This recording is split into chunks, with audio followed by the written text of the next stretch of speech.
Straight ലൈനിലേക്ക് വീണ്ടും സ്വാഗതം.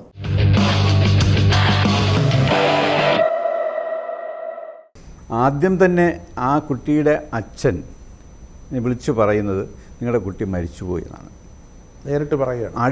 അടുത്ത സെൻസ് അത് ആത്മഹത്യ എന്നാണ് പറയുന്നത്. ഡെഡ് ബോഡി, ന്യൂഡായിട്ടുള്ള ഡെഡ് ബോഡി കണ്ടിട്ട് അയാൾ 3 മണിക്കൂറാണ് ആ ഡെഡ് ബോഡിയുടെ അടുത്ത് പോലും പോകാൻ അനുവാദം കൊടുക്കാതെ ഇട്ടിരുന്നത്. ഫോറൻസിക് മെഡിസിൻ എക്സാമിനേഷൻ കഴിഞ്ഞില്ല, പോസ്റ്റ്മോർട്ടം നടന്നില്ല. നടക്കുന്നതിന് മുമ്പ് എങ്ങനെയാണ് ഒരു ആത്മഹത്യ എന്ന് പറയുന്നത്? ഞങ്ങളൊക്കെ ഡ്യൂട്ടി എടുക്കുമ്പോൾ ഉറങ്ങാനുള്ള സ്ഥലമില്ല, റെസ്റ്റ് എടുക്കാനുള്ള സ്ഥലമില്ല, വാഷ്റൂമില്ല.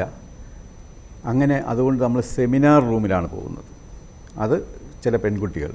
പക്ഷേ ആൺകുട്ടികൾ ചിലപ്പോൾ അവരുടെ ഈ പറയുന്ന ആൾ അയാളുടെ സ്വന്തം കാറിലാണ് പോയി കിടന്നുറങ്ങുന്നത്. ഇത്തരം കുറ്റകൃത്യങ്ങൾ ആവർത്തിക്കപ്പെടുന്നതിൻ്റെ കാരണം അവർക്ക് രാഷ്ട്രീയ സ്വാധീനമുണ്ട്. ഇപ്പോൾ ഇവിടെയാണെങ്കിലും എവിടെയാണെങ്കിലും. ഈ വന്ദനാദാസിൻ്റെ കാര്യം പറയുകയാണെങ്കിൽ ഇന്ത്യയിൽ ആദ്യത്തെ ഒരു മരണം എന്ന് തന്നെ പറയാം. അതായത് ചികിത്സിക്കുന്ന ഒരു ഡോക്ടറെ രോഗി കുത്തി മുറിവേൽപ്പിച്ച് കൊല്ലുന്നു എന്ന് പറയുന്നത്. നമ്മൾ ചികിത്സിക്കാം, നമ്മൾ ഭേദപ്പെടുത്താം, എല്ലാം പറയാണ്. പക്ഷേ ജോലി സ്ഥലത്ത് നമുക്ക് സുരക്ഷിതത്വം തരൂ എന്ന് വളരെ എളിമയായിട്ട് ഒരു ആവശ്യം ഉന്നയിച്ചിട്ട് പോലും ഇന്ന് വരെ ഇപ്പം നമ്മൾ സംസാരിച്ചുകൊണ്ടിരിക്കുന്നവരെ ഞാനുൾപ്പെടെയുള്ള ഡോക്ടർ സമൂഹത്തിന് നമുക്ക് വിശ്വാസമില്ല. നമ്മളെപ്പോഴും അറ്റാക്ക് ചെയ്യപ്പെടാം എന്നുള്ള ഒരവസ്ഥ.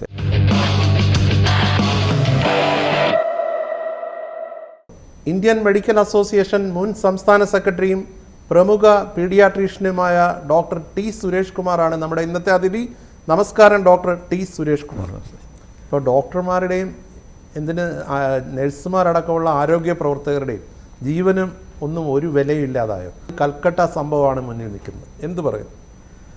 ഇത് ഇപ്പോഴത്തെ ഇൻസിഡൻറ്റ് മാത്രമല്ല, കഴിഞ്ഞ കുറേ വർഷങ്ങളായിട്ട് ഡോക്ടർമാർക്കെതിരെയും ആരോഗ്യ പ്രവർത്തകർക്കെതിരെയും ആശുപത്രികൾക്കെതിരെയും ഉള്ള ഒരു ആക്രമണത്തിൻ്റെ അഴിഞ്ഞാട്ടം തന്നെയാണ് നടക്കുന്നത് ഇവിടെ. ഇപ്പോൾ ധാരാളം ആശുപത്രികൾ നമ്മൾ ഓരോ ദിവസവും ഈ റോഡ് അപകടങ്ങൾ പോലെ തന്നെ നടക്കുന്നത്, പലതും റിപ്പോർട്ട് ചെയ്യപ്പെടാറില്ല. അപ്പോൾ അങ്ങനെ നോക്കുമ്പോൾ ഈ വിലയില്ലാതെ എന്ന് പറഞ്ഞാൽ ആൾക്കാർ വില കൽപ്പിക്കുന്നില്ല എന്ന് തന്നെയാണ് കരുതേണ്ടത്. ഇപ്പം നമ്മുടെ മുന്നിലുള്ള സംഭവം എന്ന് പറയുമ്പോൾ രാജ്യവ്യാപക പ്രക്ഷോഭത്തിലേക്ക് നീങ്ങിയിട്ടുണ്ട്. കൽക്കട്ടയിൽ ഒരു ഡോക്ടർ കൊല ചെയ്യപ്പെട്ട സംഭവം, അത് വളരെ മൃഗീയമായിട്ടുള്ള ഒരു കൊലപാതകമായിരുന്നു. അതെ, എങ്ങനെ പ്രതികരിക്കുന്നു? അത് ആശുപത്രി ഒരു ഗവൺമെൻറ് ആശുപത്രി ആണെങ്കിൽ പോലും ഒരു വലിയൊരു 100 വർഷത്തിലേറെ പഴക്കമുള്ള ഒരു ആശുപത്രിയാണ്. ഒന്ന് ആലോചിച്ച് നോക്കൂ. അത്രയും വെൽ എസ്റ്റാബ്ലിഷ്ഡ് ഒരു ആശുപത്രിയിൽ, ആർജിക്കർ ആശുപത്രി കൽക്കട്ടയിൽ, ഇങ്ങനെ ഒരു ആശുപത്രിയിലാണ് ഇത് സംഭവിച്ചതെന്നുള്ളത് ശരിക്കും പറഞ്ഞാൽ നമ്മൾ എല്ലാവരും ഷോക്കിലാണ്.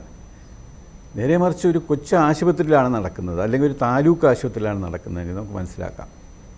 ഇത്രയും വെൽ എക്യുപ്ഡ് ആയിട്ടുള്ള 100 വർഷത്തോളം പഴക്കമുള്ള ഒരു ആശുപത്രിയിൽ ഡോക്ടർമാർക്ക് ആവശ്യത്തിനുള്ള അടിസ്ഥാന സൗകര്യം പോലും ഇല്ല എന്നറിയുന്നത് അതിനേക്കാളും ഷോക്കിംഗ് ന്യൂസാണ്. ഞെട്ടൽ ഉളവാക്കുന്ന സംഭവമാണ്.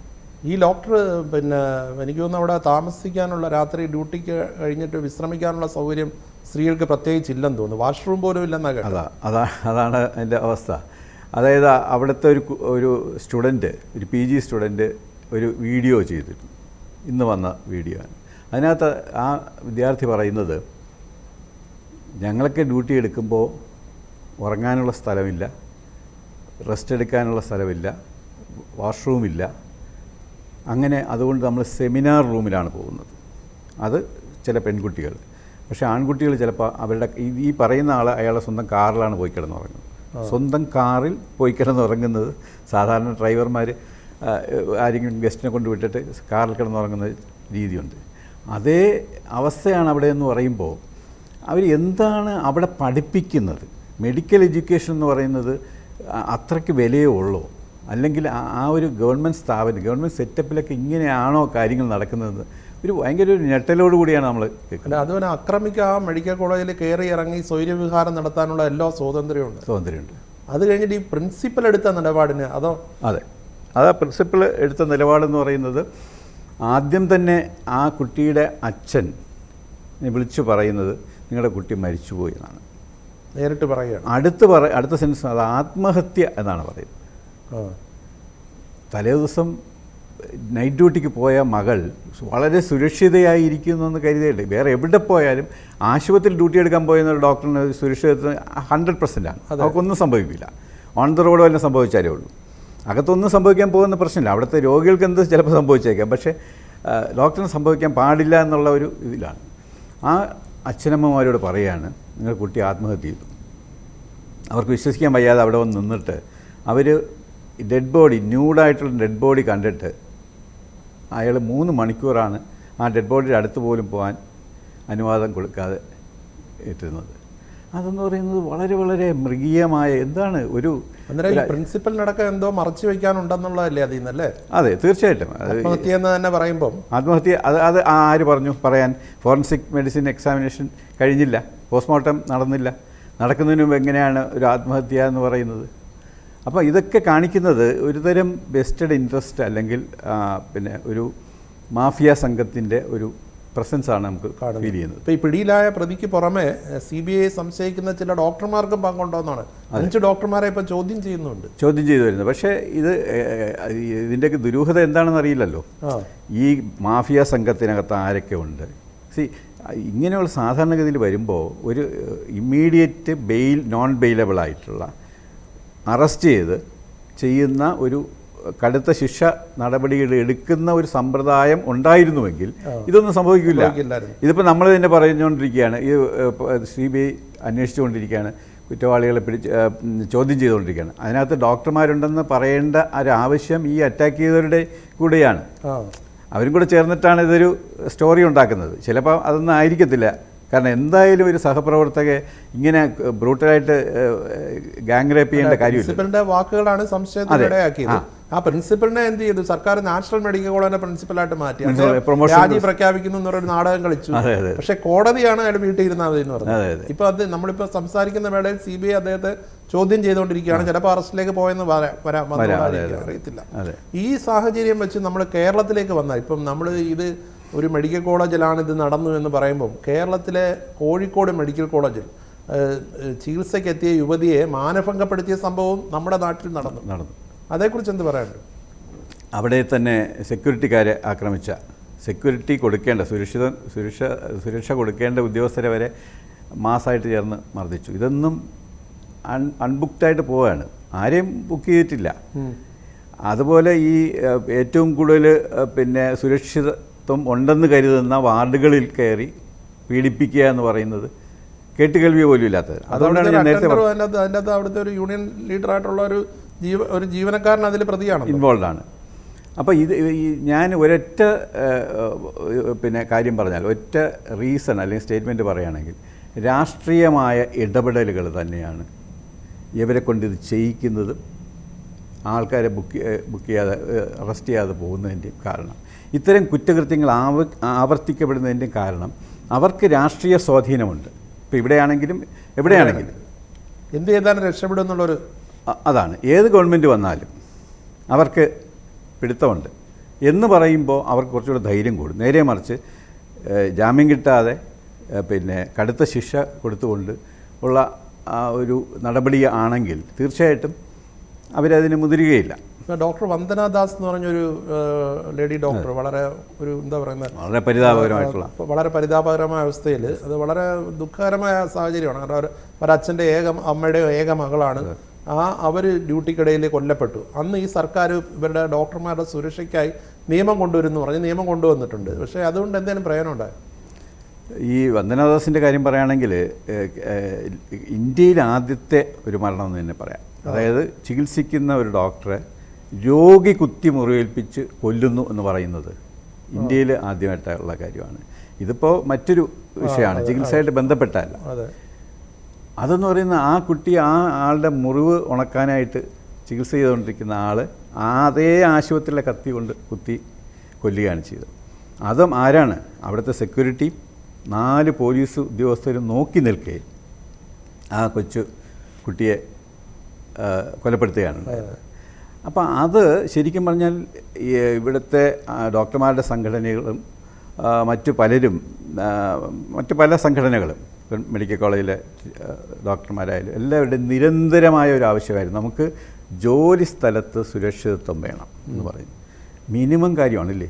നമ്മൾ ജോലി ചെയ്യാം, നമ്മൾ ചികിത്സിക്കാം, നമ്മൾ ഭേദപ്പെടുത്താം, എല്ലാം പറയാണ്. പക്ഷേ ജോലി സ്ഥലത്ത് നമുക്ക് സുരക്ഷിതത്വം തരൂ എന്ന് വളരെ എളിമയായിട്ട് ഒരു ആവശ്യം ഉന്നയിച്ചിട്ട് പോലും ഇന്ന് വരെ ഇപ്പം നമ്മൾ സംസാരിച്ചുകൊണ്ടിരിക്കുന്നവരെ ഞാനുൾപ്പെടെയുള്ള ഡോക്ടർ സമൂഹത്തിന് നമുക്ക് വിശ്വാസമില്ല. നമ്മളെപ്പോഴും അറ്റാക്ക് ചെയ്യപ്പെടാം എന്നുള്ള ഒരവസ്ഥയിലാണ്. നിയമാന്തരം ഭരണത്ത് വെച്ചിരിക്കുകയാണോ? നിയമം ഉണ്ടാക്കി, ഹോസ്പിറ്റൽ പ്രൊട്ടക്ഷൻ ആക്ട് റിവൈസ് ചെയ്യുകയും ഒക്കെ ചെയ്തു. പക്ഷേ പ്രകടമായ അതിനൊരു വ്യത്യാസം കാണുന്നില്ല. കാരണം അതിന് ശേഷം എത്രയോ അറ്റാക്കുകളുണ്ടായി, എത്രയോ ഡോക്ടർമാർ. ഇനി വേറൊരു കാര്യമുണ്ട്, ഈ അറ്റാക്ക് ചെയ്യപ്പെടുന്ന ഏറ്റവും രൂക്ഷമായ അറ്റാക്കുകളാണ് നമ്മൾ പത്രങ്ങളിൽ റിപ്പോർട്ട് ചെയ്യപ്പെടുന്നത്. മറ്റേ തെറി വിളിക്കുന്നതും ഷർട്ടിനെ വെടിക്കുന്നതും പിടിച്ചു തള്ളുന്നതൊന്നും വരുന്നില്ല.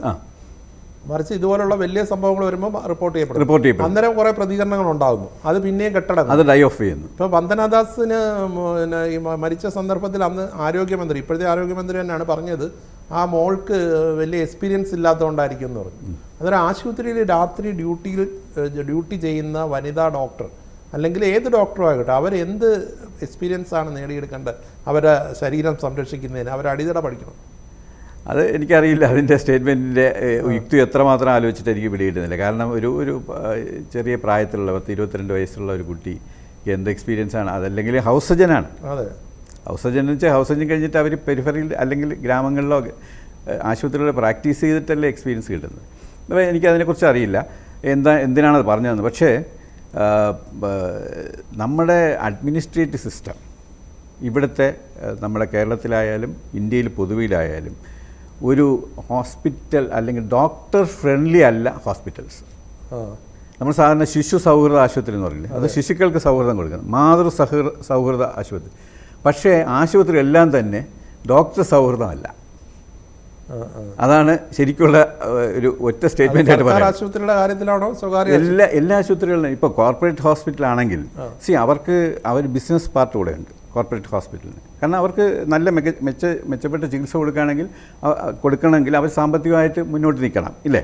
അവർക്ക് ലാഭം ഉണ്ടാക്കണം. ഉള്ള ലാഭമല്ല, ലാഭം ഉണ്ടാക്കുകയെങ്കിലും വേണ്ടേ, അവർ മെയിൻറ്റെയിൻ ചെയ്ത് പോകണ്ടേ? നമുക്ക് അങ്ങനെയുള്ള നമ്മുടെ പ്രതീക്ഷ. അവർ ഇതൊരു വലിയൊരു പ്രശ്നമായിട്ട് മനസ്സിലാക്കിയിട്ട് അവർക്ക് സെക്യൂരിറ്റി ഉണ്ട്. അവർക്കിപ്പോൾ 10 സെക്യൂരിറ്റി ആണെങ്കിൽ ചിലപ്പോൾ ഇതുപോലുള്ള ഇൻസിഡൻറ്റുമായി അത് ഇൻക്രീസ് ചെയ്ത് 20 സെക്യൂരിറ്റി ആക്കും. 20 സെക്യൂരിറ്റി പോരെന്ന് വന്നു കഴിഞ്ഞാൽ 40 സെക്യൂരിറ്റി ആക്കും. അവരുടെ ശമ്പളം എല്ലാം നമ്മുടെ ബില്ലിലാണ് കയറുന്നത്. അപ്പോൾ ഇതെല്ലാം ആശുപത്രി ആക്രമണം പ്രൈവറ്റ് സെക്ടറിലാണെങ്കിലും പബ്ലിക് സെക്ടറിലാണെങ്കിലും അതിൻ്റെ ആത്യന്തികമായി ഇത് അഫക്റ്റ് ചെയ്യാൻ പോകുന്നത് പൊതുജനങ്ങളെ തന്നെ, രോഗികളെ തന്നെയാണ്. ഇപ്പം തന്നെ ഈ സംഭവത്തിൽ പ്രതിഷേധിച്ച് നമ്മൾ ഈ സംസാരിക്കുന്ന ദിവസം IMAയുടെ ആഭിമുഖ്യത്തിലും അല്ലെങ്കിൽ PG ഡോക്ടർമാരും ഒക്കെ പണിമുടക്കുന്നുണ്ട്. പക്ഷേ വലയുന്നത് ജനം തന്നെയല്ലേ? അതിനകത്തൊരു കാര്യമുണ്ട്. ശരിക്കും പറഞ്ഞാൽ ഇതിങ്ങനെ ഒരു ഇൻസിഡൻറ്റ് ഉണ്ടാകുമ്പോൾ ഞാൻ തിരിച്ചൊരു ചോദ്യം ചോദിക്കുകയാണ്, ആരാ വേണം ഇത് സമരം ചെയ്യാൻ? ഡോക്ടർമാരെ അറ്റാക്ക് ചെയ്യുമ്പോൾ ഡോക്ടർമാർ മാത്രം സമരം ചെയ്താൽ മതിയോ? കോവിഡ് സമയത്ത് നമ്മൾ എടുക്കുക, നമുക്ക് അറിഞ്ഞുകൂടാ എന്ത് അസുഖമാണ് എന്താണെന്ന് നമുക്കറിയില്ല. ഉടനെ നമ്മൾ അറിയാത്തൊരു അസുഖവും മനസ്സിലാക്കി അതെങ്ങനെയാണ് സ്പ്രെഡ് ചെയ്യുന്നതെന്ന് വെച്ചാൽ അതിൻ്റെ ശാസ്ത്രീയമായി മുഴുവൻ അറിയാതിരിക്കുന്ന കാലഘട്ടത്തിൽ പോലും നമ്മൾ ഡോക്ടർമാർ മാസ്കും എല്ലാം ധരിച്ച് ട്രീറ്റ് ചെയ്യാൻ തയ്യാറായിപ്പോയി. തിരിച്ച് വീട്ടിൽ വന്നപ്പോൾ അയൽക്കാർ ഇടപെട്ടു, ഇയാളെ കയറ്റാൻ പറ്റില്ല, ഇയാളെ ഫ്ലാറ്റിൽ കയറ്റാൻ പറ്റില്ല, അല്ലേ? പത്രങ്ങളിൽ വന്ന വാർത്തയല്ലേ? എന്നിട്ട് അന്ന് ആരെങ്കിലും പ്രതികരിച്ചോ? അപ്പം ചുരുക്കം പറഞ്ഞാൽ നമുക്കൊരു അടി കിട്ടുന്നു അല്ലെങ്കിൽ ആക്രമിക്കുന്നു. മാധ്യമങ്ങളിൽ വരുന്നതല്ല, ഏതെങ്കിലും ഒരു സംഘടന ആയിക്കോട്ടെ, ആരോഗ്യമായിട്ട് ബന്ധപ്പെടാത്ത ഏതെങ്കിലും സംഘടന അല്ലെങ്കിൽ സാംസ്കാരിക നായകന്മാർ എന്ന് പറയുന്ന വലിയൊരു വിഭാഗം നമ്മുടെ ഇതിലുണ്ട്. ഇപ്പം ഏകദേശം എനിക്ക് തോന്നുന്നത് അവരെ കൊണ്ട് നിറഞ്ഞിരിക്കുകയാണ്. അതിൽ പെട്ടവർ ഒരു അപ്രധാനികളായിട്ട് ഉള്ളവർ പോലും ഒരു സ്റ്റേറ്റ്മെൻറ്റ് പോലും ഇറക്കിയിട്ടുണ്ട്, ഇങ്ങനെ ചെയ്യുന്നത് ശരിയല്ല, വന്ദനദാസിൻ്റെ ഇത് ശരിയല്ല, ഇങ്ങനെ ക്രൂരമായിപ്പോയി. എവിടെ പോയി വനിതാ വിമോചന പ്രവർത്തകർ? ഇപ്പോൾ എന്തുണ്ടായി വനിതയ്ക്ക്? ഇവിടെ ആരെങ്കിലും പ്രതികരിച്ചോ? ഈ ഇൻസിഡൻ്റ് ഒന്ന് നോക്ക്. ഇന്നത്തെ പത്രങ്ങളിൽ, കേരളമതിയിലായാലും മറ്റു പത്രങ്ങളിലായാലും ആരെങ്കിലും ഒരാൾ പ്രതികരിച്ചിട്ടുണ്ടോ? ഡോക്ടർമാർ മാത്രം പ്രതികരിക്കണം, ഡോക്ടർമാർ സമരം ചെയ്യണം. അപ്പോൾ ഡോക്ടർമാർ സമരം ഞങ്ങൾ മാത്രമേ ഉള്ളൂ എങ്കിൽ ഞങ്ങൾ സമരം ചെയ്യുമ്പോൾ ഇതൊക്കെ സമരം ചെയ്യണ്ടേ? അല്ല, ഡോക്ടർമാരല്ലാതെ വേറെ ആര് സമരം ചെയ്യുമെന്ന് ചോദിക്കുമ്പോൾ ഈ സമരം ആർക്കെതിരെയാണ്? ഈ സമരം അധികാര സ്ഥാനങ്ങളിലിരിക്കുന്നവർക്ക് എതിരെ എന്നല്ല, അധികാര സ്ഥാനങ്ങളിലിരിക്കുന്ന ഭരണാധികാരികളെ ഞങ്ങൾ യാചിക്കുകയാണ്, ഞങ്ങൾക്ക് സേഫായിട്ടുള്ള ഒരു വർക്ക് പ്ലേസ് തരൂ, സുരക്ഷിതമായ ഒരു ജോലി സ്ഥലം തരൂ. ഇത് മാത്രം മതി. നമ്മളെ പിന്നെ ചെറുപ്പക്കാരായിട്ടുള്ള ആൾക്കാർ മുതൽ പ്രായമുള്ള ആൾക്കാർ വരുന്നത് ഞാൻ നേരത്തെ പറഞ്ഞ പോലെ ഞങ്ങൾ ചികിത്സിക്കാം, ഞങ്ങൾ ഭേദപ്പെടുത്താം, ഞങ്ങൾ സർജറി ചെയ്യാം, ക്യാൻസർ മാറ്റിത്തരാം, ഡയബറ്റീസ് ട്രീറ്റ് ചെയ്യാം, കോംപ്ലിക്കേഷൻസ് റോഡ് ഇഞ്ചുറി വന്നു കഴിഞ്ഞാൽ നിൻ്റെ തല വെട്ടിപ്പൊളിഞ്ഞിരിക്കുന്നതെല്ലാം ശരിയാക്കി തരാം. പക്ഷേ ഞങ്ങൾ അതിനിടയിൽ ഒരു അടി കിട്ടാതെ ഒന്ന് സംരക്ഷിക്കണം, ഞങ്ങളുടെ തല സംരക്ഷിക്കണം എന്ന് പറയുന്നതിൽ എന്തെങ്കിലും അതിൽ തെറ്റില്ല. ഞാൻ ചോദിക്കുന്ന ഈ സമരം ഡോക്ടർമാരല്ല ആര് ചെയ്യുന്നു എന്നുള്ള ന്യായമായ ചോദ്യമാകുമ്പോഴും ഇത് ആർക്കെതിരെ എന്ന് ചോദിക്കുന്ന അധികാര വൃന്ദത്തിനെതിരെ ആയിരിക്കാം. പക്ഷേ അഫക്റ്റഡ് പേഴ്സൺസ് എപ്പോഴും ജനങ്ങൾ തന്നെയാണ്. അതുകൊണ്ടാണ് ഞാൻ നേരത്തെ പറഞ്ഞത്, ആശുപത്രിയിൽ ഡോക്ടർമാരെ ആക്രമിക്കുമ്പോൾ ഇത് ഇന്നവിറ്റബിളാണ്. ഇത് എന്താ അങ്ങനെ ആയി വരേണ്ടി വരുന്നു. കാരണം നമ്മൾ സമരം ചെയ്യാതിരുന്നാൽ, നമ്മൾ മിണ്ടാതിരുന്നു കഴിഞ്ഞാൽ വീണ്ടും വീണ്ടും ആക്രമണം കൂടും. അപ്പം നമ്മൾ വീണ്ടും വീണ്ടും പ്രൊട്ടക്ഷന് വേണ്ടി ഉള്ള ഒരു സമരം എന്നുള്ള നിലയിൽ ചിലപ്പോൾ കുറച്ച് പേരെ അഫക്റ്റ് ചെയ്യുന്നു വരാം, ഇല്ലേ? അല്ലാതെ തന്നെ എന്തെല്ലാം രാഷ്ട്രീയക്കാരുടെ ബന്ധു നടത്തുമ്പോൾ അഫക്റ്റഡ് ആവുന്നില്ല, പാവപ്പെട്ടവരെ അഫക്റ്റ് ചെയ്യുന്നുള്ളൂ. മറ്റ് സ്വകാര്യ ആശുപത്രികളിലും മറ്റും അല്ല. അതിനകത്ത് ഒരു ചെറിയ കറക്ഷൻ ഉണ്ട്. ഇന്ന് സ്വകാര്യ മേഖലയിലുള്ള ഉൾപ്പെടെ എല്ലാ ആശുപത്രികളിലെ ഡോക്ടർമാർ ഒന്നുകിൽ ലീവ് എടുക്കുകയോ അല്ലെങ്കിൽ അവരുടെ OP കുറയ്ക്കുകയോ അല്ലെങ്കിൽ കാഷ്വാലിറ്റിയും ഇൻറ്റൻസീവ് കെയറും ഡെലിവറി ഈ 3 വിഭാഗത്തിൽ, അത് എമർജൻസീസ് ആണല്ലോ, അവിടെ എല്ലാ ഡോക്ടർമാരും ഉണ്ടാവും. വാർഡിൽ കിടക്കുന്ന രോഗികളെ നോക്കാൻ ഡോക്ടർമാരുണ്ട്. അവർക്കൊന്നും ഒരു കോംപ്ലിക്കേഷൻ ഉണ്ടാകാൻ പോകുന്നില്ല. എന്ന് മാത്രമല്ല, എനിക്ക് വേറൊരു തമാശയായിട്ട് തോന്നുന്നത്, ഇന്ന് കുറച്ചുകൂടെ ആൾക്കാർ ശ്രദ്ധിക്കും പേഷ്യൻസിനെ. കാരണം അവർക്ക് ആർക്കും ഒന്നും സംഭവിക്കരുത്. കാരണം സംഭവിച്ചു കഴിഞ്ഞാൽ പിന്നെ നാളെ ജനം നമ്മളടുത്ത് നേരെ തിരിയും, മാധ്യമങ്ങൾ നമുക്ക് ഇഷ്യൂ മാറും. അല്ല, ഇപ്പോൾ നമ്മൾ സംസാരിക്കുമ്പോൾ തന്നെ കേന്ദ്ര ഗവൺമെൻറ് ഡോക്ടർമാരുടെ സുരക്ഷയെക്കുറിച്ച് പഠിക്കാൻ ഒരു സമിതിയെ നിയോഗിച്ചു. താങ്കൾ നേരത്തെ സൂചിപ്പിച്ച പോലെ കേരളം ഈ വന്ദനാദാസ് മരിച്ച വേളയിൽ ഒരു നിയമം കൊണ്ടുവന്നു. പക്ഷെ ഇതൊക്കെ എങ്ങനെ പ്രാബല്യത്തിൽ വരുത്തും? അതിൻ്റെ കാര്യത്തിൽ ഒരു അനിശ്ചിതത്വമാണല്ലോ എപ്പോഴും. അതിൻ്റെ എനിക്ക് തോന്നുന്നത്, ഒന്ന് ഒരു ശരിക്കും ഒരു ഇച്ഛാശക്തിയുള്ള ഒരു ഗവൺമെൻറ് തന്നെയാണ് വേണ്ടത്. എങ്കിലേ അവർക്ക് ഇത്തരം കാര്യങ്ങളിൽ എന്തൊക്കെയാണ് സോഷ്യൽ പ്രശ്നങ്ങൾ, സാമൂഹ്യ പ്രശ്നങ്ങൾ, ഇത് വളരെ ഗുരുതരമായ പ്രയോറിറ്റൈസ് ചെയ്ത് ഇതൊരു ഗുരുതരമായ പ്രശ്നമാണല്ലോ, ഇതിനു വേണ്ടി എന്തെങ്കിലും ചെയ്യണം എന്നുള്ളൊരു. 2, പൊളിറ്റിക്കൽ ഇൻ്റർവെൻഷൻ അനുവദിക്കരുത് ഇത്തരം കേസുകളിൽ. അപ്പോൾ അത് നടപ്പിലാക്കിയില്ലെങ്കിൽ നമ്മൾ ഒരു നിയമം കൊണ്ട് ഒരു കാര്യമില്ല. നിയമങ്ങൾ കർശനമായി പാലിച്ചിട്ട് സ്കൂട്ട് ചെയ്യുന്ന രീതിയിൽ ഉള്ള ഒരു സമീപനം എടുക്കുകയാണെങ്കിൽ തീർച്ചയായിട്ടും അത് ആ നിയമം കൊണ്ടൊരു പ്രയോജനമില്ല. തിരുവനന്തപുരം മെഡിക്കൽ കോളേജിൽ തന്നെ ഹോസ്റ്റലിലേക്ക് പോകാനായിട്ട് PG ഡോക്ടർമാർ, വനിതാ ഡോക്ടർമാർക്ക് പോകുമ്പോൾ കാട് പിടിച്ച് കിടക്കുന്നു. അവിടെ തന്നെ ഒരു മയക്കുമരുന്നിന് അടിമയെ ഒരു ലേഡി ഡോക്ടറെ ആക്രമിക്കാൻ മുതിർന്നു. ഇത്തരം കാര്യങ്ങൾ തന്നെ ഇത് പ്രാദേശിക തലത്തിൽ തന്നെ പരിഹരിക്കാവുന്ന വിഷയങ്ങൾ, അതുപോലും ചെയ്യുന്നില്ലല്ലോ. അതാണ് ഞാൻ പറഞ്ഞത്. അതിന് ഒരു കാര്യം കൂടെ ഉണ്ട്. നമ്മൾ ഡോക്ടർമാരെ ഒരു സെൻസേഷണൽ ആണെന്നറിയില്ല പറയുന്നത്, ഞങ്ങൾക്ക് രാഷ്ട്രീയമില്ല. ഞങ്ങൾ ഒരു രാഷ്ട്രീയ പാർട്ടിയിലും അല്ലെങ്കിൽ ഞങ്ങളുടെ സംഘടനയ്ക്ക് രാഷ്ട്രീയമില്ല. അതാണ് ഏറ്റവും വലിയ കാര്യം. ഞങ്ങളൊരു വോട്ട് ബാങ്ക് ആയിരുന്നുവെങ്കിൽ, ഞങ്ങൾക്കൊരു രാഷ്ട്രീയം ഉണ്ടായിരുന്നുവെങ്കിൽ തീർച്ചയായിട്ടും ഞങ്ങളുടെ അവസ്ഥ ഇങ്ങനെ ആകുമായിരുന്നില്ല. പക്ഷേ ഞങ്ങളുടെ സ്ട്രെങ്തും അതാണ്, ഞങ്ങളുടെ വീക്ക്നെസ്സും അതാണ്. IMAക്ക് രാഷ്ട്രീയമില്ലേ? ഇല്ല. പക്ഷേ IMAക്ക് രാഷ്ട്രീയമില്ല എന്ന് പറയുമ്പോഴും IMAയുടെ നേതാക്കൾ മന്ത്രിമാരെയും അധികാര കേന്ദ്രങ്ങളുള്ളവരെയും കാണുമ്പോൾ കവാത്ത് മറക്കും എന്ന് ഞാൻ പറയുന്നതല്ല, ഡോക്ടർമാരുടെ വാട്സാപ്പ് ഗ്രൂപ്പുകളിൽ ആ ഫീൽഡിലുള്ളവർ തന്നെ മെസ്സേജ് അയക്കുന്നുണ്ട്. അത് പലർക്കും ഇവിടെ freedom of expression, freedom of സ്പീച്ചൊക്കെ ഉണ്ടല്ലോ, അതുകൊണ്ട് പലർക്കും പലതും പറയാം. പക്ഷേ ഞാൻ പറഞ്ഞത് കക്ഷി രാഷ്ട്രീയം എന്ന് പറയുന്നത്, ഞങ്ങളൊരു ലെഫ്റ്റിൻ്റെയോ റൈറ്റിൻ്റെയോ ഭാഗമല്ല IMA, അല്ലെങ്കിൽ മറ്റ് സംഘടന. ഒരുപാട് സംഘടനയുണ്ട്, IMA മാത്രമല്ല. IMA മാതൃസംഘടനയാണ്. KGMO ഉണ്ട്, KGMCT, ഇവരൊന്നും രാഷ്ട്രീയമായിട്ട് ഇതില്ല. പിന്നെ വേറൊരു കാര്യം കൂടെ പറയാം. ശരിക്കും പറഞ്ഞാൽ ഞങ്ങളുടെ സ്ട്രെങ്ത് വെച്ച് പറയുകയാണെങ്കിൽ, ഇവിടെയുള്ള പ്രധാനപ്പെട്ട 1-2 രാഷ്ട്രീയ പാർട്ടികൾ ഒഴിച്ചു കഴിഞ്ഞാൽ ബാക്കിയുള്ള കൊച്ചു രാഷ്ട്രീയ പാർട്ടികളെക്കാളും ആൾബലമുള്ളത്, നേതൃത്വമുള്ള ഒരു സംഘടനയാണ്. പക്ഷേ ഞങ്ങൾ രാഷ്ട്രീയമായി ഇടപെടുന്നില്ല. ഞങ്ങൾക്ക് കക്ഷി രാഷ്ട്രീയമില്ല. ഐക്യമുണ്ടോ? ഐക്യമുണ്ട് തീർച്ചയായിട്ടും. ഞങ്ങൾക്ക് 130ഓളം ബ്രാഞ്ചുകളില്ലേ കേരളത്തിൽ. ഇത്രയും സ്ട്രോങ് ആയിട്ടൊരു സംഘടനയാണ്. നമുക്ക് ഒരു ദിവസത്തെ കോള് മതി നമുക്ക് പിറ്റേ ദിവസം സമരം ചെയ്യാൻ. പക്ഷേ ഞങ്ങൾ അങ്ങനെ ഒരു അനാവശ്യമായ സമരത്തിന് പോകാറില്ല. നമ്മളെപ്പോഴും ജെനുവിനായിട്ടുള്ള ഈ ഇഷ്യൂവിന് ഞാൻ പറയുന്നത്, എനിക്ക് തന്നെ ഇപ്പോൾ തോന്നുന്നത്, ഇന്നത്തെ പത്രങ്ങൾ കണ്ടുമ്പോൾ എനിക്ക് തോന്നുന്നത് മാധ്യമങ്ങളൊന്നും അത്ര വലിയ കവറേജ് ഇല്ല. രാഷ്ട്രീയം ഇവിടെ അതിപ്രസരമാണ്. കാരണം എല്ലാവർക്കും രാഷ്ട്രീയം, ഇവിടെ വയനാട്ടിൽ ഇത് നടന്നാലും ആൾക്കാർക്ക് ഇൻട്രസ്റ്റ് പല രാഷ്ട്രീയ കാര്യങ്ങളിലാണ്. അല്ല, ജനങ്ങളുടെ താല്പര്യമാണല്ലോ മാധ്യമങ്ങളിൽ വരുന്നത്. ഇപ്പോൾ രാഷ്ട്രീയ താല്പര്യം ജനങ്ങൾ കൂടുതലുള്ളവർ മാധ്യമങ്ങളെ പഴിച്ചിട്ട് മാധ്യമങ്ങളെ കുറ്റം പറയില്ല. മാധ്യമങ്ങൾ ജനങ്ങളുടെ സ്പന്ദനം അനുസരിച്ച് പ്രവർത്തിക്കുകയാണ്. ജനങ്ങൾ ആ രീതിയിൽ പ്രതികരിക്കുന്നതുകൊണ്ടാവാം. പക്ഷേ എൻ്റെ ഒരു അഭിപ്രായം പറയുകയാണെങ്കിൽ തീർച്ചയായിട്ടും ഈ ആശുപത്രി ആക്രമണങ്ങളും ഡോക്ടർമാർക്കെതിരെ കയ്യേറ്റങ്ങളും എല്ലാം തന്നെ ആത്യന്തികമായി അഫക്റ്റ് ചെയ്യാൻ പോകുന്നത് ഡോക്ടർമാരെ അല്ല, സാധാരണ ചികിത്സയെ ബാധിക്കും. ചികിത്സ ബാധിച്ച് പലരും മരിക്കുന്നു. ഇതൊന്നും റെക്കോർഡ് ചെയ്യാൻ പോകുന്നില്ല. ഇന്നതുകൊണ്ടാണ് ഡോക്ടർ പേടിച്ച് റെഫർ ചെയ്തു.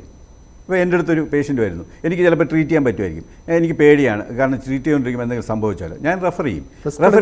റിസ്ക് എടുക്കാൻ തയ്യാറില്ല. അപ്പോൾ ഞാൻ റെഫർ ചെയ്യുന്ന ആ 1 മണിക്കൂർ കൊണ്ട് ചിലപ്പോൾ പേഷ്യൻ്റ് മരിച്ചുപോയെന്ന് വരാം. പക്ഷേ അത് പേഷ്യന്റിന്റെ ജീവൻ രക്ഷിക്കാൻ പറ്റുന്ന ഒരു തീരുമാനം എടുക്കാൻ മടിക്കും. അതാണ് ഞാൻ ആത്യന്തികമായി ഇതെവിടെ നിന്ന് നോക്കിയാൽ അത് പൊതുജനങ്ങൾ മനസ്സിലാക്കണം. അവയർനെസ് അവിടെ വരുന്നില്ല, അവബോധം വരുന്നില്ല. നമ്മൾ പറയുമ്പോൾ നമ്മുടെ തൊലി രക്ഷിക്കാനായിട്ട് നമ്മൾ ചെയ്യുന്ന ഒരു പ്രസ്താവന പോലെ അല്ലെങ്കിൽ അഭ്യാസം പോലെ കാണുന്നുള്ളൂ. പക്ഷേ അതല്ല. ഞാൻ ഈ ഇൻ്റർവ്യൂവിന് എന്തെങ്കിലും ഒരു പ്രയോജനം ഉണ്ടെങ്കിൽ അതാണ് എനിക്ക് തരാനുള്ള മെസ്സേജ്. അതായത് തീർച്ചയായിട്ടും ഡോക്ടർമാർക്കെതിരായിട്ടുള്ള ആക്രമണങ്ങളിൽ പൊതുജനങ്ങൾ ഒന്നടങ്കം പ്രതിഷേധിക്കുകയും ശക്തമായ നിയമങ്ങൾക്ക് വേണ്ടി ബാധിക്കുകയും ചെയ്യണം. കാരണം ഈ ആക്രമണം എന്ന് പറയുന്നത് ഒരിക്കലും ഒരു വരില്ല. ഞാൻ ചോദിക്കട്ടെ, ഒരു മാധ്യമ പ്രവർത്തകൻ, ഒരു അഡ്വക്കേറ്റ്, ഒരു എഞ്ചിനീയർ, പാലം തകർന്ന എഞ്ചിനീയറിൻ്റെ വീട്ടിൽ പോയി ആരെങ്കിലും അടിച്ചതായിട്ട് കേട്ടിട്ടുണ്ടോ? നേരെ മറിച്ച് ഒരു ആശുപത്രിയിൽ ഒരു ചെറിയൊരു ഒരു ഇഞ്ചക്ഷൻ കൊടുത്ത് റിയാക്ഷൻ എന്ന് പറയുന്നത് ചിലപ്പോൾ 1 ലക്ഷം ഇഞ്ചക്ഷൻ കൊടുക്കുമ്പോൾ 1-2 റിയാക്ഷൻ വരും. ആ റിയാക്ഷൻ തന്നെ 90% രക്ഷപ്പെടുത്താൻ കഴിഞ്ഞെന്നിരിക്കും. പക്ഷേ അതിൽ രക്ഷപ്പെടാൻ കഴിയാത്ത ചിലർ നിർഭാഗ്യവശാൽ മരിച്ചുപോയാൽ, നമ്മുടെ ബിയോണ്ട് അവർ കൺട്രോൾ മരിച്ചുപോയാൽ പോലും ഡോക്ടർമാരെ ആക്രമിക്കുന്ന ഒരു രീതിയാണ്.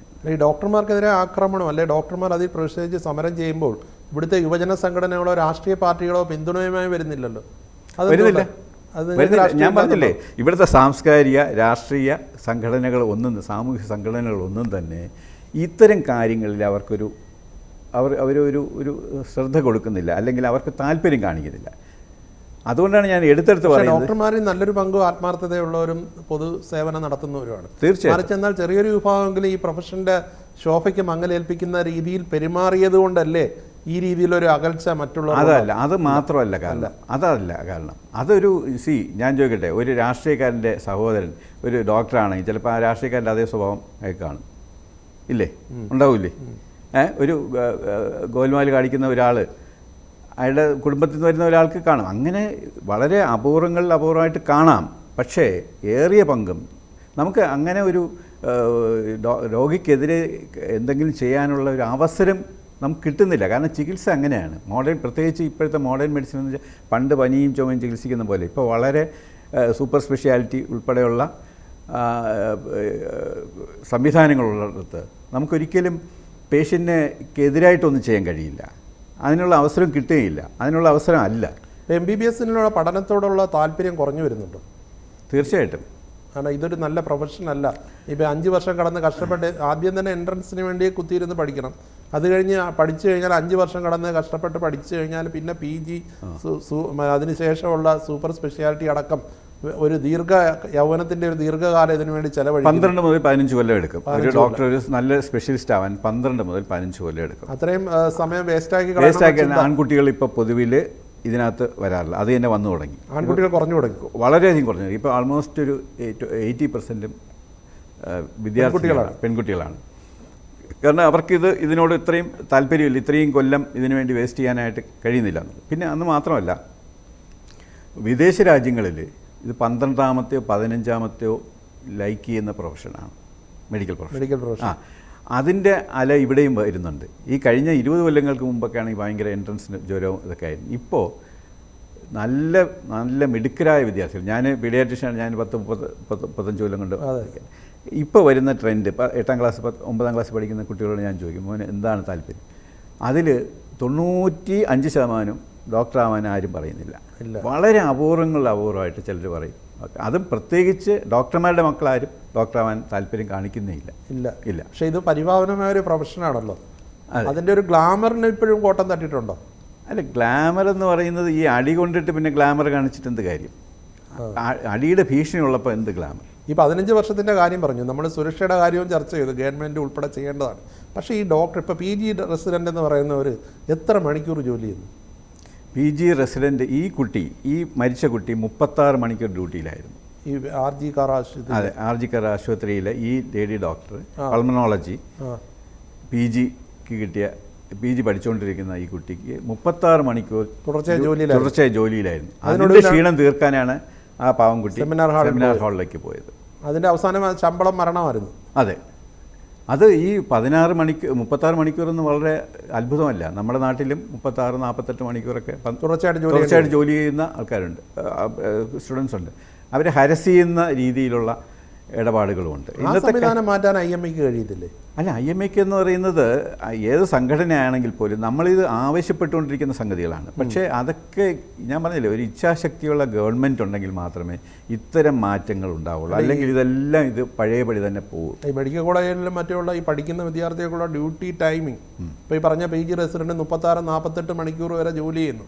അത് മാറ്റാൻ അത് വളരെ എളുപ്പം മാറ്റാൻ പറ്റില്ലേ? ഇത് അത് മാറ്റാൻ കഴിയില്ല. കാരണം വെച്ചാൽ വർക്ക് ലോഡ് അത്രമാത്രമാണ്. ഇവരൊക്കെ റെസിഡൻസാണ്. ഇവർക്കൊക്കെ ഒരു 10-20 ബെഡ് കൊടുത്തു കഴിഞ്ഞാൽ ആ പേഷ്യൻസിന് എന്തെല്ലാം സംഭവിച്ചാലും പ്രൈം ഉത്തരവാദി ഈ ഡോക്ടറാണ്. അപ്പോൾ ആ ഡോക്ടറിന് നിന്ന് തിരിയാൻ സമയം കാണത്തില്ല. അതുപോലെ കാഷ്വാലിറ്റി ഡ്യൂട്ടി, ഇപ്പോൾ സർജിക്കൽ സ്പെഷ്യാലിറ്റി ആണെങ്കിൽ അഡ്മിഷൻ ഡേ, അത് കഴിഞ്ഞിട്ട് അതിൽ വരുന്ന എമർജൻസി സർജറീസ്, അത് കഴിഞ്ഞിട്ട് പിന്നെ ICU കെയർ, ഇങ്ങനെയൊക്കെ എല്ലാം കൂടെ റൗണ്ട്സ് എല്ലാം കൂടെ എടുത്തു കഴിയുമ്പം ഇത്രയും സമയമാവും. അത് സാധാരണഗതിയിൽ സ്റ്റുഡൻറ്റ് ലൈഫിലാണ് ഏറ്റവും കൂടുതൽ ബുദ്ധിമുട്ടുന്നത്. അതിന് മാറ്റം വരുത്താൻ എളുപ്പമല്ല. അതിന് മാറ്റം വരുത്താൻ എങ്ങനെയെന്ന് പറഞ്ഞാൽ വർക്ക് ലോഡ്, ഹോസ്പിറ്റലിൻ്റെ സൗകര്യങ്ങൾ വികസിപ്പിക്കണം, ഇൻഫ്രാസ്ട്രക്ചർ വികസിപ്പിക്കണം.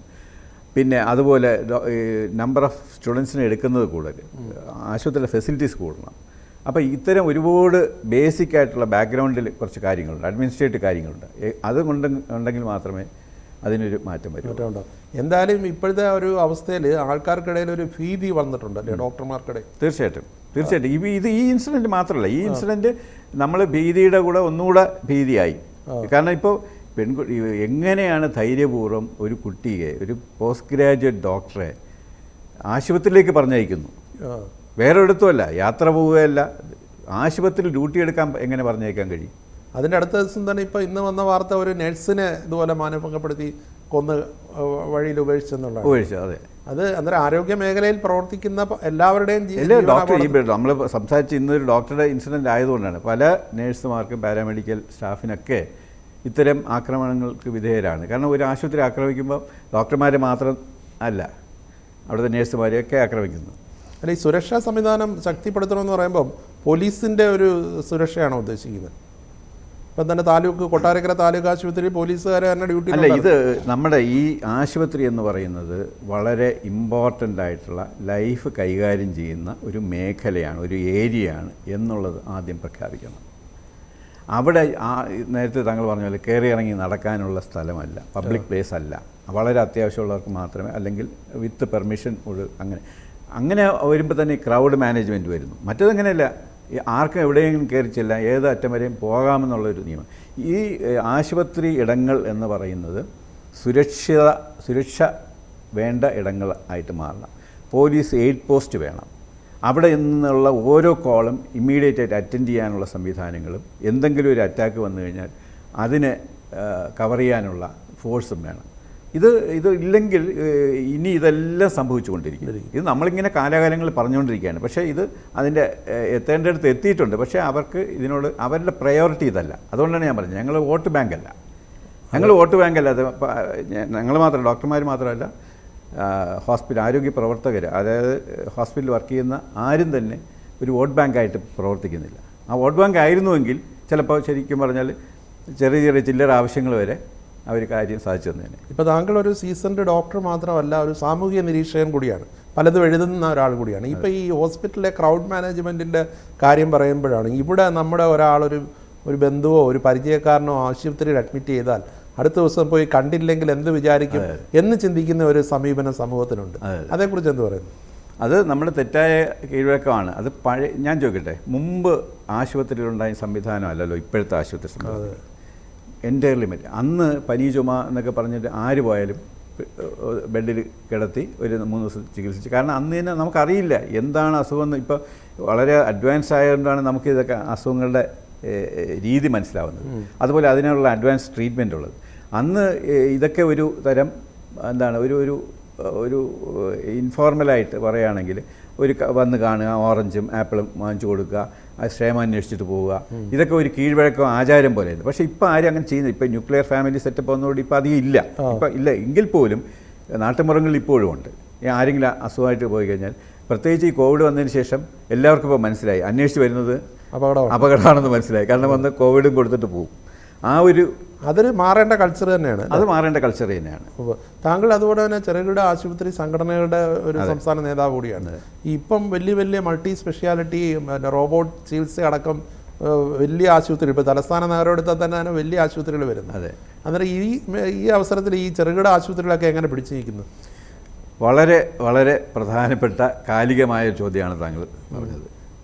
അത് Kerala association of small hospitals and clinic, cask എന്ന് പറയുന്ന സംഘടനയുടെ ചെയർമാനാണ് എന്നുള്ള നിലയിൽ എനിക്ക് പറയാനുള്ളത്, കഴിഞ്ഞ 10 കൊല്ലത്തിനിടയിൽ 50% ആശുപത്രിയിലും പൂട്ടിപ്പോയി. കാരണം വെച്ചാൽ ഒരു ഡോക്ടർ നടത്തുന്ന ആശുപത്രിയായിരിക്കും, സിംഗിൾ മാൻ ക്ലിനിക്കോ ഹോസ്പിറ്റലാണ്, 10 ബെഡോ 20 ബെഡോ, അതെല്ലാം മിക്കവാറും ഗ്രാമപ്രദേശങ്ങൾ, ഉൾനാടൻ ഗ്രാമപ്രദേശങ്ങളാണ്.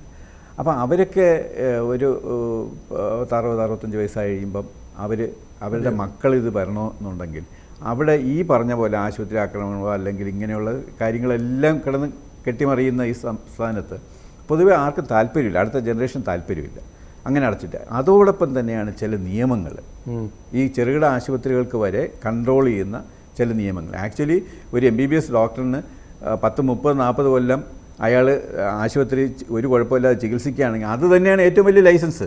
അതിനകത്ത് പിന്നെ ആൾക്കാരെ കൊണ്ട് ലൈസൻസ് എടുപ്പിക്കേണ്ട കാര്യമൊന്നുമില്ല. ലൈസൻസ് എടുത്ത് പരിശോധിക്കുക തുടങ്ങിയ കാര്യങ്ങൾ ഇപ്പോൾ കുറേ നിയമങ്ങൾ വന്നിട്ടുണ്ട്. അപ്പോൾ അതിനെതിരായിട്ട് ഒരു സമരത്തിലാണ് നമ്മളും. ഇത്രയും ആശുപത്രികൾ പൂട്ടിപ്പോകുമ്പോൾ സാധാരണക്കാരൻ വലിയ ആശുപത്രികളിൽ അഭയം തേടാൻ നിർബന്ധിതരാകും. അതിനുള്ള പൈസ ഇല്ല, അവസാനം ചികിത്സ തന്നെ മുടങ്ങും. ഇല്ല, പ്രത്യേകിച്ച് നാട്ടുമ്പുറം. നമ്മളൊക്കെ തിരുവനന്തപുരത്ത് അല്ലെങ്കിൽ നമ്മുടെ നഗരത്തിൽ താമസിക്കുന്നവർക്ക് വലുതായിട്ട് ഫീൽ ചെയ്യത്തില്ല. പക്ഷേ ഗ്രാമപ്രദേശങ്ങളിലുള്ളവർക്ക് ഒരു ഡോക്ടർ എന്ന് പറയുന്നത് വളരെ ഒരു അഭയകേന്ദ്രം പോലെയാണ്.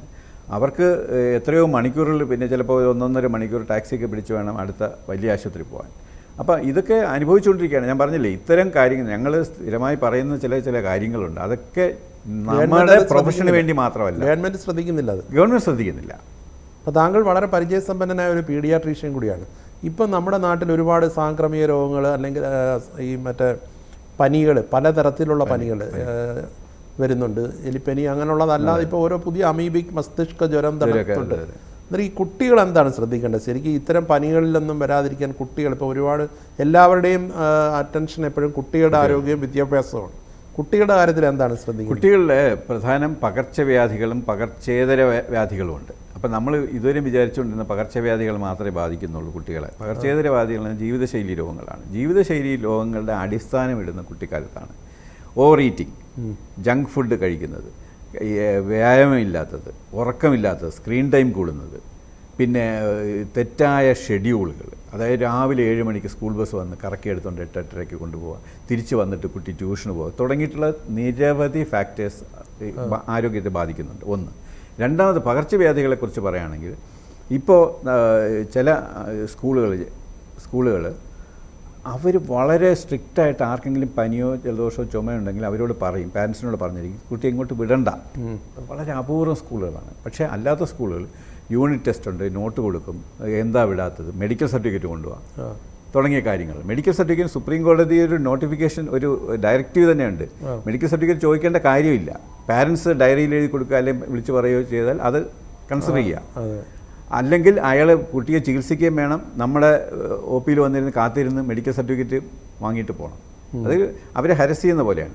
എന്ന് പറഞ്ഞ പോലെ കുട്ടികൾ ശ്രദ്ധിക്കേണ്ട കാര്യങ്ങൾ, ഈ പനി ചുമയുള്ള കുട്ടികൾ സ്കൂളിൽ വരാതിരുന്നാൽ തന്നെ പകുതിയും ക്രോസ് ഇൻഫെക്ഷൻ കൊണ്ടാണ് ഉണ്ടാകുന്നത്.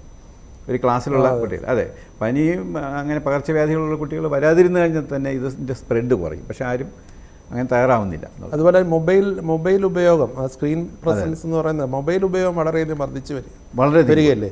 അത് ഇവരുടെ ഏത് രീതിയിലാണ് ബാധിക്കുക? അത് വളരെയധികം ബാധിക്കും. കാരണം എന്ന് വെച്ചാൽ ഈ മൊബൈലിൻ്റെ യൂസ് വരുമ്പോൾ കുട്ടികളുടെ ഏറ്റവും വലിയ ക്രക്സ് എന്ന് പറയുന്നത് ബാല്യം, കളി തുടങ്ങിയിട്ടുള്ള ഭൗതികമായിട്ടുള്ള കാര്യങ്ങളാണ്. അല്ലാതെ ഒരു റൂമിൽ അടഞ്ഞിരുന്നിട്ട് സ്ക്രീൻ നോക്കിക്കൊണ്ടിരിക്കുന്നതല്ല. അത് അവർക്ക് പറഞ്ഞിട്ടുള്ളതേ അല്ല. ഒരിക്കലും അവരുടെ ഒരു ഷെഡ്യൂളിലും അത് വരുന്നില്ല. അത് ഏറിപ്പോയാലും ഒരു സിനിമ കാണുക, അല്ലെങ്കിൽ ടി വിയിലൊരു പ്രോഗ്രാം കാണുക, ഒരു കാർട്ടൂൺ സിനിമ കാണാം. പക്ഷേ ഇതെന്ന് പറയുന്നത് നമ്മുടെ സമൂഹം അവരെ അടിച്ചേൽപ്പിച്ച ഒരു സംഗതിയാണ്. അപ്പോൾ അത് കാരണം ഈ സ്ക്രീൻ ടൈം കൂടുന്നതനുസരിച്ചിട്ട് അവരുടെ ഇൻ്ററാക്ഷൻ കുറയുന്നു, പാരൻസുമായിട്ടുള്ള ഇൻ്ററാക്ഷൻ കുറയുന്നു, സ്റ്റുഡൻസ് അവർ തമ്മിൽ കൊളീഗ്സുമായിട്ടുള്ള ഇൻ്ററാക്ഷൻ കുറയുന്നു.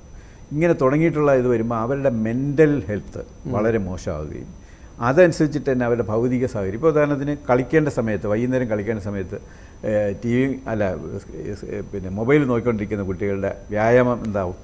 അതെ, വ്യായാമത്തിന്റെ ഒരു പ്രശ്നമുണ്ട് അല്ലേ? ഇപ്പം തന്നെ എനിക്ക് നേരത്തെ പറഞ്ഞ പോലെ രാവിലെ 7 മണിക്ക് മുമ്പ് സ്കൂൾ ബസ് കയറ്റി വിടുന്നു.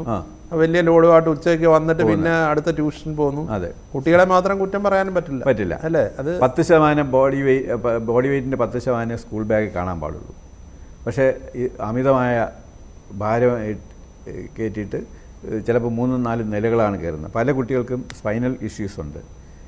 ജീവിതശൈലി രോഗങ്ങൾ കുട്ടികളെ വല്ലാതെ ബാധിച്ചു കഴിഞ്ഞു. നമ്മൾ ഭക്ഷണം വാങ്ങിച്ചു കൊടുക്കുന്നതിലും എല്ലാം അല്ലേ, എല്ലാവരും ഈറ്റിംഗ് ഔട്ട് ഹാബിറ്റ് ആയി കഴിഞ്ഞു ഇപ്പോൾ. അപ്പോൾ അത് കാരണം ജങ്ക് ഫുഡ് കഴിക്കുന്നുണ്ട്, ഈ മോശമായ ഫുഡ് ഹാബിറ്റ്സ്, കൊഴുപ്പേറിയ ഭക്ഷണങ്ങൾ, ഇപ്പോൾ ഓവർ വെയ്റ്റ്. ഇപ്പം നേരത്തെ ഒരു ന്യൂട്രീഷൻ പ്രശ്നം മാൽ ന്യൂട്രീഷനായിരുന്നു, വളരെ കുറഞ്ഞ ഇതായിരുന്നു. ഇപ്പോൾ ഓവർ ന്യൂട്രീഷനാണ്, പോഷകാഹാരക്കുറവ് മാറി അധികമായി. അതെ അല്ലേ? അപ്പോൾ താങ്കൾ എപ്പോഴും ഒരു നർമ്മം സൂക്ഷിക്കുന്ന ഒരാൾ കൂടിയാണ്. ഒരുപാട് പുസ്തകങ്ങളും ലേഖനങ്ങളും ഒക്കെ എഴുതിയിട്ടുണ്ട്. ഈ തിരക്കിട്ട ജോലിക്കിടയിൽ എങ്ങനെയാണ് ഇത് ഒരു നർമ്മം എവിടെ കൈവിടാതെ സൂക്ഷിക്കുന്നത്? ഞാൻ എൻ്റെ ക്ലിനിക്കിൽ വരുന്ന ആൾക്കാരുടെ ഞാൻ സംസാരിക്കാൻ സമയം കണ്ടെത്തും. അതാണ് ഒരു പ്രധാന സോഴ്സ് ആയിട്ടത്. ഒരുപാട് അനുഭവം. ഉദാഹരണത്തിന് ഒരാൾ വന്നിട്ട് എന്നോട് ചോദിച്ച്, പിന്നെ ഡോക്ടറെ ഞാൻ പിന്നെ ആശുപത്രിയിൽ പോയപ്പോൾ ഒരു ഗുളിക എഴുതി തന്നു പ്രഷറിന് ലൈഫ് ടൈം കഴിക്കേണ്ടതല്ലേ? നമ്മൾ കഴിക്കേണ്ടി വരും, ഇടയ്ക്കിടയ്ക്ക് ചെക്കപ്പ് ചെയ്യണം, കഴിക്കേണ്ടി വരും. അല്ല, ഇതിന് സൈഡ് എഫക്റ്റ് ഇല്ലേ? ഞാൻ രാവിലെ എന്ത് കഴിച്ചു? ചോറ് കഴിച്ചു, അല്ല ബ്രേക്ക്ഫാസ്റ്റ് കഴിച്ചു, ഉച്ചയ്ക്ക് ചോറ് കഴിച്ചു, പച്ചക്കറി കഴിച്ചു, മീൻ കഴിച്ചു, ഇറച്ചി കഴിച്ചു, എല്ലാം കഴിച്ചു, പിന്നെ സ്മോൾ അടിക്കും. ഇതിൻ്റെ ഒന്നും സൈഡ് എഫക്റ്റിൻ്റെ 7 അയലത്ത് പോലും ഇത് വരില്ല. പക്ഷേ ആൾക്കാരുടെ വിചാരം അതാണ്. അപ്പോൾ ഇത് എനിക്ക് കിട്ടുമ്പോൾ ഞാനത് അയാൾ ചിലപ്പോൾ പറഞ്ഞില്ലെന്ന് വരും, പക്ഷെ ഞാനത് കയ്യിൽ നിന്നിട്ട് എഴുതും. മനസ്സിലായില്ലേ? അതുപോലെയുള്ള സംഭവങ്ങൾ നമുക്ക് ധാരാളം കിട്ടും. ആൾക്കാരുടെ ഒരു പ്രത്യേക തരത്തിലുള്ള ബിഹേവിയറും പ്രത്യേക തരത്തിലുള്ള, പക്ഷേ ചിലതൊക്കെ വളരെ വളരെ രസകരമായ സന്ദർഭങ്ങൾ അവർ തന്നെ നമുക്ക് പറഞ്ഞു തരും. അതിന് നമ്മൾ ഓർത്തിരുന്ന് എഴുതുക എന്നുള്ളതാണ്. അപ്പോൾ RG കർലെ പോലുള്ള സംഭവങ്ങൾ ഇനി ആവർത്തിക്കാതിരിക്കട്ടെ. ഇത്രയും നേരം സംസാരിച്ചതിൽ വളരെ നന്ദി. നമസ്കാരം.